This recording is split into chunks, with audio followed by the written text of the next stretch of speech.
morning, subscribers. Having considered crowding out, in today's video I'm going to be considering crowding in. What is crowding in? It is when the state rolls back, shrinks, creates the space for the private sector to flourish. The public sector gets smaller, that creates the space for the private sector to flourish. What diagrams do we need to illustrate this, ladies and gentlemen? We need our three transmission mechanism diagrams once again. So let's very quickly whiz through this. We're going to say initially in the real economy, we're going to say that aggregate demand is, let's say, way up here somewhere. And maybe that's caused by lots and lots and lots of government intervention into the economy.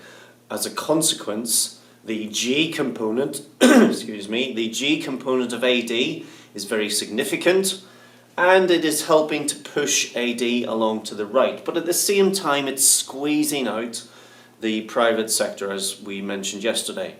So what could be done about this? Well, the government could pull back on its activities. It could possibly introduce a budget surplus, whereby the government spending component of AD drops off and T rises. Now, as a consequence of that, you know, of course, that is a deflationary fiscal policy, and aggregate demand, I'm going to exaggerate the point, may shift all the way around to AD2. So we end up at Y2, going in this direction. Now, as a consequence of that, smaller economy, less economic activity, less need indeed for the government to be borrowing additional funds. In the money markets, as a consequence of that,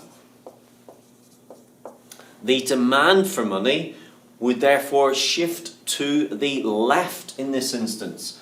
And as a consequence, the rate of interest will move from MD1 to MD2, and the interest rate drops off from R1 to R2.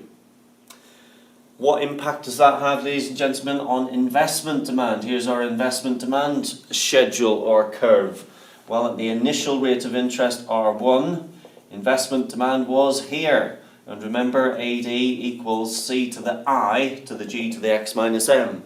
So the I component quite small at that high rate of interest, because firms, of course, reluctant to invest in capital equipment when the borrowing costs are so high. However, as a consequence of this shrinking, this rolling back of the state and the diminished demand for money, the interest rate falls to R2. What happens to private sector investment?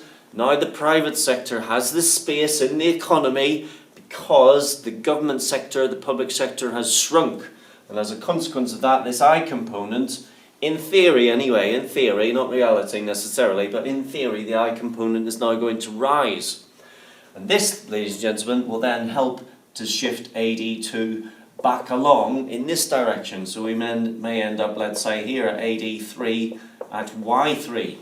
And so in the long term, as a consequence of the government's deflationary fiscal policy in rolling back their own activities, they're creating the space and really the financial opportunity, because the cost of funding investment falls. And so this reduction in G is partially offset by the increase in the investment component. And so in the long term, we go from AD1 to AD2, but then back along to AD3.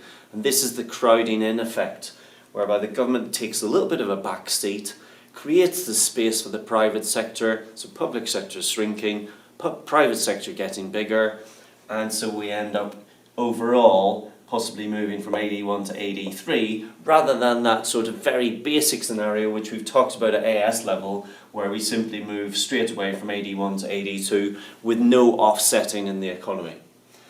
So that's crowding in, ladies and gentlemen, but bear in mind, of course, it is a theory, and like all these theories, you'd be expected to evaluate. So one obvious one relates back to our liquidity trap problem, whereby if investment demand was like so, then at R1, that would be the rate of investment, but at R2, this very significantly lower rate of investment, lower rate of interest, the investment only goes up by a very small amount.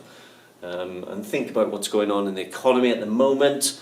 Historic levels of low levels of interest. It was great to see Andrew Hebden yesterday at school talking about these very low rates of interest, and yet firms, they're not all rushing out to invest. So do be mindful of that if you are writing an essay. Okay, ladies and gentlemen, I'll leave it at that. That's crowding in. Bye for now.